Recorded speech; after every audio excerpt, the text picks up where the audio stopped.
Quick review, 6.8 out of 10. Card Quest is a deck building game in a way, but different in others than I've played before. You have to unlock groups of cards by adventuring through the game, and to the untrained eye there seems to be no rhyme or reason to when or how you get them.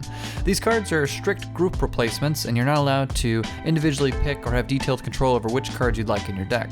I find that to be very frustrating myself, as I would really like to combine groups of cards together in my own way, similar to Slay the Spire. The design of Card Quest seems to be fairly simple. The game consists of hurriedly working your way through a series of story checkpoints, each location having 7 linear fights that progress in difficulty, with a fairly tough boss fight to wrap up things for that level. As you fight your way deeper, the monsters arrive with more complex and difficult movesets. I will say that you really have to keep your wits about you as you work your way through the deeper levels. There are many moving pieces and sometimes whole swarms of enemies that will take up the screen to fight you. The game does offer a fairly interesting energy mechanic where you save a portion of your fight capacity to defend yourself on the second half of the phase. I like this a lot actually, and it was probably the most unique and different aspect of this game. If you forgot and blew all of your energy swinging away with your daggers desperately trying to kill your foes, you end up leaving yourself completely open and defenseless for their turn as they assault your face. While there are quite a few mechanics and ways to play the game, the abilities seem to be a little hard to decipher sometimes.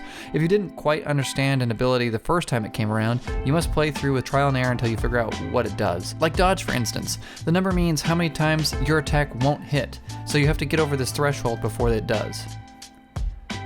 But that isn't like explicitly mentioned anywhere, or like distance for say. What the heck does that even do? I can't reach you? Maybe I should step closer. I'd like to be able to mouse over any particular object here and see what it means and what it's supposed to do. Tooltips, man. Tooltips are great. Please. But when you do manage to figure things out and kill a fair number of the mountain critters, you're given gold as a reward. The gold that you get for killing people isn't super spendable, however, and it really feels like an afterthought. I would like a better way to use my hard-earned monster killing money. All that seems to be available are 1 HP healing items and 5 energy bread. Where are the card upgrades for money? Like, that would be nifty. Maybe an escape item.